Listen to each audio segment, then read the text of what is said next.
Making great wine starts well before the grapes are picked. A great vigneron is both a kaitiaki, or caretaker of the land, and a virtuoso in the cellar, nurturing healthy vines, growing beautiful grapes, and carefully capturing the true expression of a vineyard from vine through the winery into bottle. The Vigneron of the Year Award recognizes and celebrates those who do all of this, giving a damn about land and vines as much as they do transformation of grapes and juice into exceptional wine. These vignerons have a vision which goes beyond the winery or the bottle and are as much a part of the regions they inhabit as those same physical realities are a part of their wines. Here are the 3 finalists of 2025's Vigneron of the Year. Marcel, Giesen and Sherwyn Veldhuizen of Bell Hill in Waikari, North Canterbury, a masterclass in Chardonnay and Pinot Noir. The limestone-rich slopes of Bell Hill yield but a small crop, but what they deign to produce is amongst the finest in the country. Anna and Giesen Flowerday of Te Wharira in Renwick, Marlborough. In the midst of the juggernaut that is Marlborough lies this beautiful small organic vineyard bursting with life and love. First planted in 1979 and a source of amazing aromatics. Paul Pujol of Prophet's Rock in Bendigo, Central Otago, tucked high up in the terraces of windswept Sunbaked Bendigo. Paul makes not only long-lived structured Pinot, but also a diverse array of aromatic whites and an impressive Chardonnay. Let's hear from these exemplary vignerons about the passion they have for growing amazing fruit in the vineyard and nurturing exquisite wine in the winery. I'm Anna Flowerday and my husband and I are the owners, winemakers, all the very glamorous jobs and all the very not glamorous jobs at Te Wharira Wines in Marlborough. We're the oldest small winery in the region and also have the very special privilege of having the oldest vines in the area as well. My husband and I are both winemakers by training and we also both grew up with family vineyards. We took over in 2003 and now 2025 we're still here, still standing. Most of the time we're still talking to each other. It was really important to us when we looked at doing our own thing that we had not only the hands-on aspect in the winery but also in the vineyard. One of the things we loved about Te Wharira when we looked at buying it was the chance to have our own vineyard. We really feel like the quality control and the just attention to detail we can do at every step of the growing is what really makes a difference in the quality of our wines and really gives us a bit of an X factor, especially in tricky seasons and those kind of things. We know that we're kind of a bit more master of our own destiny, by not only making it ourselves but growing it ourselves. We've really got that extra, certainty that we know that we're putting in the work year in, year out. We think growing it ourselves is a really important difference to how we like to do things here at Te Wharira. We often get asked, what's the most challenging aspect of balancing viticulture and winemaking? And I think for us, it's actually kind of sharing those two roles. The wines are very much a team effort. We're both winemakers by training, and so making the wines is very much Jason and I side by side. I think we kind of agree probably about 95% of the time. So that means we can make wine together without killing each other.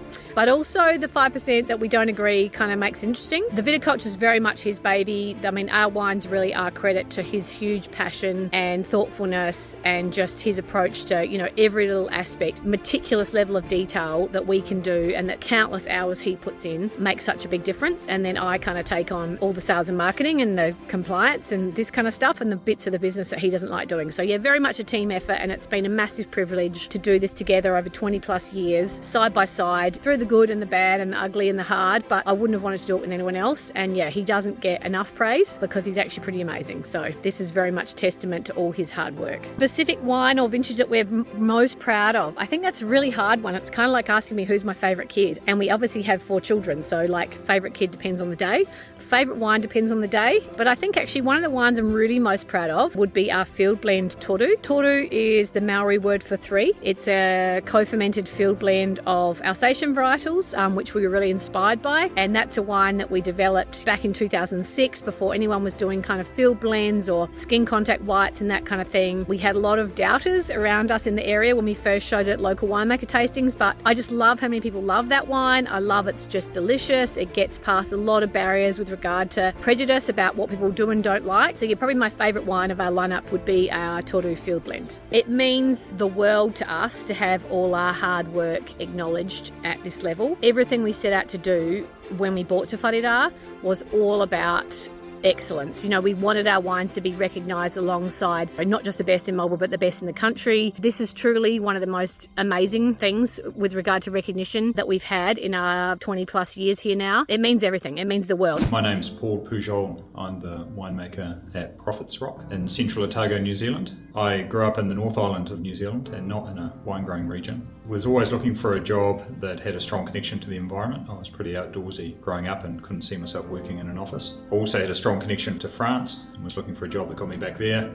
as well as a passion for wine, which is a prerequisite, of course, to go down this road. I think it's very important, and I also really enjoy having a hands-on role from vineyard all the way through to bottle. I enjoy all aspects of the job. I love the viticulture. I love being out in the vineyards, forming that connection with the places, observing the seasons and really gaining full understanding, without which it would be very difficult to translate those places into wine. They need to be aligned and prioritised if you're going to achieve anything in the winery. The winery is really the last piece of taking those places into the glass, so that's really, really important. The most challenging aspect really comes from the weather, from the seasons, and responding to those, both viticulture and winemaking, is all about being responsive and sensitive to what's been handed to you. In the vineyard, you're definitely not in control of the weather, and so responding to that in the field is key. There's things like that, responding to what's in front of you in a cool climate that are crucial. That flows through to the winery as well. You need to be sensitive and responding to the fruit that you've grown. You can't just apply the same recipe every year.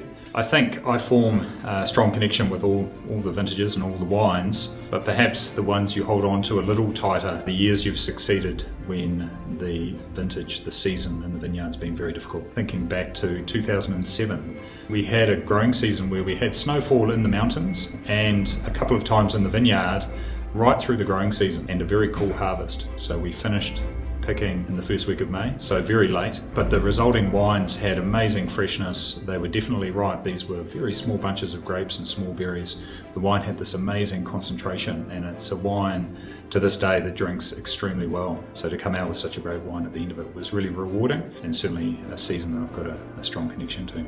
It's really amazing to have our work acknowledged at this level, and to see the wines do so consistently well over the years is really rewarding. To see how the wines are received out there in the world and to get this sort of feedback is amazing.